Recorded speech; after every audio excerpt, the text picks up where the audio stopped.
listening today. We are taking a Canadian-made all-electric ROV out on its very first test run. Right there, it's fine. Today, Phil Newton and his team are teaching their new behemoth baby how to swim. Wow. It's called the Neutrov, and it tips the scales at 1,600 kilos, more than 3,500 pounds. It's one of the biggest underwater machines they've ever built. The gain's pretty good. And their first attempt at an all-electric remotely operated vehicle. Most of the work-class ROVs are a combination of electric and hydraulic. We wanted to build one that was all electric, that had no hydraulics. Going all electric makes it more efficient, cheaper, and cleaner. It can be used in jobs in areas that can't be contaminated, like freshwater reservoirs, or New York City's underground tunnels. In the last few years, we realized that we couldn't use much of the tooling that we used because they said, you know, do you have any oils of any sort? We said, well, no, just the usual hydraulic oil. And they said, no. They said, you cannot bring any oil of any sort into the drinking water system. Phil's company, Newtco, is best known for other underwater vehicles, like this exosuit and these submarines. All of the builds, including the Neutrov, use the same thrusters. You can see 4 of the main thrusters up at the bow here. We have 2 network-attached cameras up here. Up there we have a scanning sonar. Lots of room here for scientific payload and manipulators. Mike Ray has been on this project since the start. He knows this machine like the back of his hand. This is the telemetry can, so all the fancy camera stuff and brains are in there, if you would. When they're stowed, they're up and out of the way.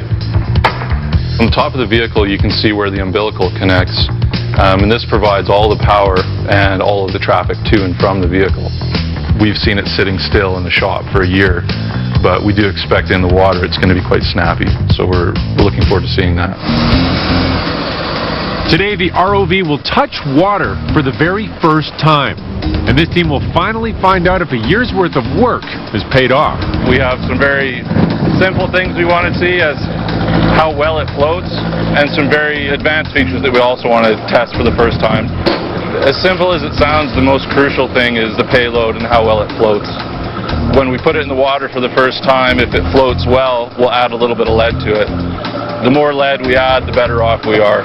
We think we're very close, but that's just the spreadsheet telling us that.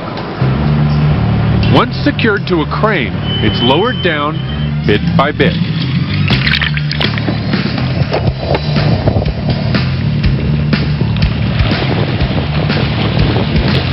Buoyancy is green, so that's good news.